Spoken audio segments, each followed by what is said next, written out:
All right, we want to talk about big men. We got to talk about Yokozuna, one of the best ever. Real name Rodney. I don't know how to pronounce the last name. He's from the Samoan family, Anoia or Anoia. Probably pronouncing that wrong. WWE did a fantastic documentary on him that I think is available on YouTube now. I remember watching it fairly recently. Um, what a gifted athlete and big man wrestler.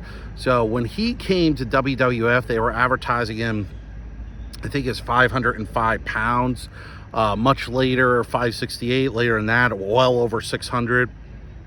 His actual weight coming in and all that, I don't know if he was quite 500 pounds, but he must have been close, 450, maybe more. And then he kind of grew into his billings eventually. He was definitely over that 600-pound mark before he passed away. But talk about a gifted athlete. I mean, the bumps for him to take at that size and the way he would get into the ring. I always remember him when he was somehow knocked outside of the ring, and then he would sort of like jump onto the ring apron and land on his knee and then get back into the ring.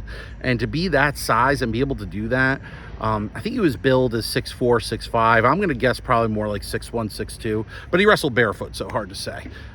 Huge man, but incredibly athletic. From what I heard, incredibly safe in the ring.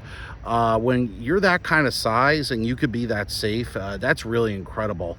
Oh man, I loved watching Yoko, especially his feuds with Undertaker, Lex Luger, two guys who I talk about in my Wrestling with Faith series, which I really encourage you to check out, where I talk about Christian wrestlers. Also check out my Walking with Creation series.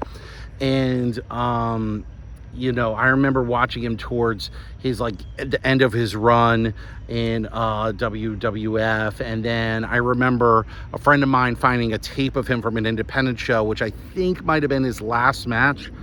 It might have been with Jake Roberts, or he was tagging with Jake Roberts. I'm not sure. Another one I talk about with Wrestling in Faith with Faith.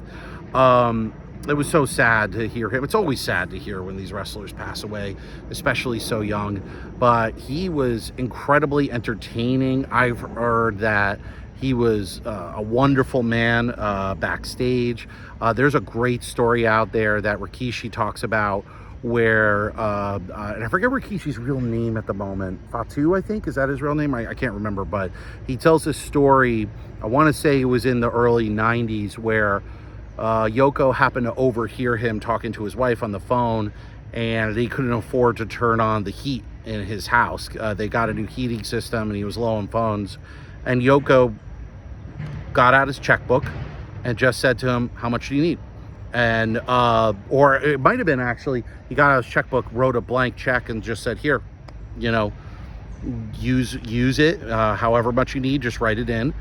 And he was like that for his family. He was just a very generous human being, from what I heard. Might have been a Christian as well. I think I heard that anecdotally. I'm going to look that up. I seen pictures of him with a cross. And, just always a pleasure to watch. Yokozuna, one of the best big men ever.